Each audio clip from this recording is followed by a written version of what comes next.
Chapter 68. Don't be a no-bro, bro. He looked like a Hollywood Viking. He looked more like Thor from the movies than Thor did. Blonde hair fell to his shoulders. His tan face, blue eyes, hawkish nose, and stubbly beard would have worked equally well on the red carpet or the beaches of Malibu. He reclined on a throne of living tree branches, a seat draped with deer hide. Across his lap lay a sort of scepter, a stag's antler fitted with a leather grip. When he smiled, I saw my own self-conscious smirk, the same crooked chin. He even had the same cowlick I always got right above my right ear. I understood why my mom would have fallen in love with him. It wasn't just because he was handsome, or because he had faded jeans, flannel shirt, and hiking boots were exactly like her style. He radiated warmth and tranquility. Every time I'd healed someone, every time I'd called to the power of Frey, I'd captured a fragment of this guy's aura. "Dad," I said. "Magnus." Frey rose. His eyes twinkled, but he didn't seem sure of what to do with his arms. "I'm so glad to see you at last. I'd give you a hug, but I imagine it would not be welcome. I understand if you need more time." I charged in and gave him a bear hug. That wasn't like me. I'm not a hugger, especially not with strangers. But he wasn't a stranger. I knew him as well as I knew my mother. For the first time, I understood why my mom had been so insistent on taking me hiking and camping. Every time we were in the woods on a summer day, every time the sun came out from behind the clouds, Frey had been there. Maybe I should have resented him, but I didn't. After losing my mother, I didn't have patience for grudges. My years on the street had taught me that it was pointless to whine and moan about what you could have had, what you deserved, what was fair. I was just happy to have this moment. I cupped his hand gently on the back of my head. He cupped his hand gently on the back of my head. He smelled of campfire smoke, pine needles, toasted s'mores. Did they have s'mores in Vanaheim? It occurred to me why I must be here. I was dead, or at least dying again. I pulled away. "My friends are safe," Frey assured me. "You pushed yourself to the verge of death, healing the berserker, but he will live. So will you. You have done well, Magnus." His praise made me feel uncomfortable. 3 Valkyries died. I almost lost every friend I had. All I did was bind the wolf with a new rope and send Surt back to Muspelheim.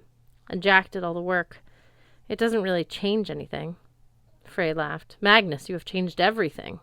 You, the wielder of the sword, are shaping the destiny of the 9 worlds. As for the deaths of the Valkyries, that was a sacrifice they willingly made. Do not dishonor them by feeling guilt. You cannot prevent every death any more than I can prevent every summer from becoming autumn, or any more than I can prevent my own fate at Ragnarok. Your fate." I closed my fingers around the runestone now back on its chain. "I have your sword. Couldn't you?" Frey shook his head. "No, son. As your Aunt Freya told you, I can never wield the sword of summer again. Ask the sword if you want to be sure." I pulled off the pendant. Jack sprang to life, spewing a tirade of insults I can't really repeat. "And another thing," he yelled, "giving me away so you could marry a giantess? Dude, what was that? Blades before babes, know what I'm saying?"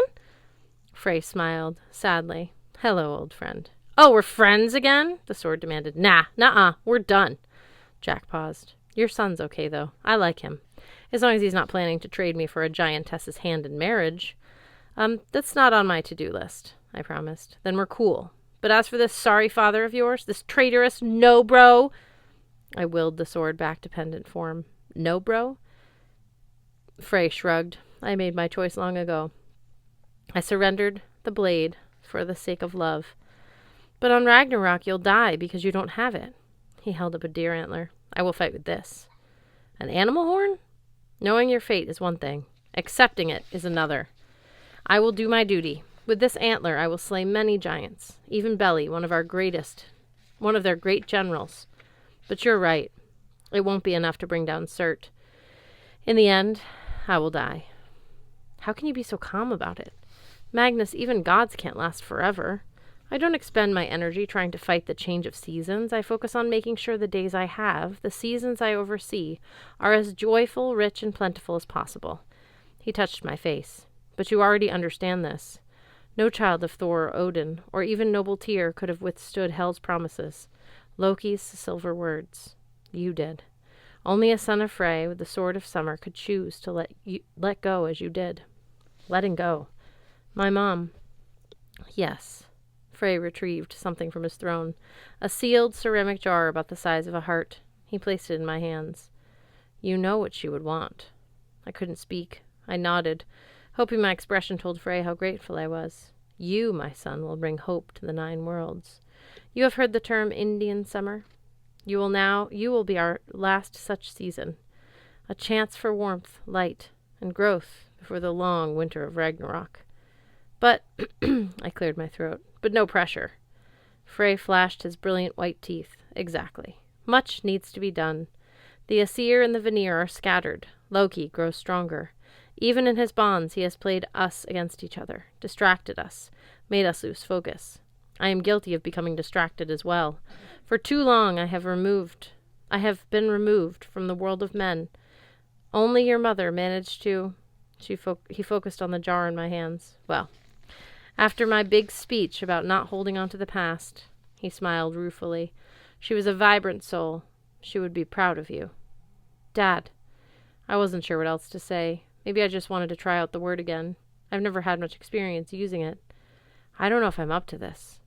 From the pocket of his flannel shirt, he pulled a tattered piece of paper.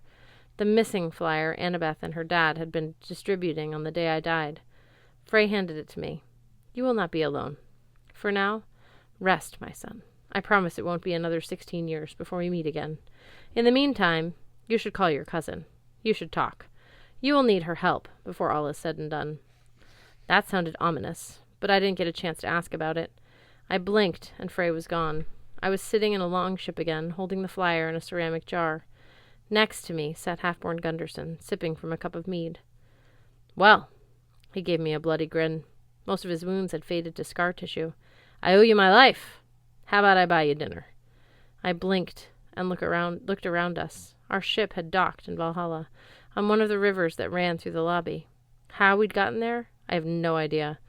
My other friends stood on the wharf, speaking with Helgi, the hotel manager, grim faces all around as they regarded the offloaded bodies of the 3 dead Valkyries.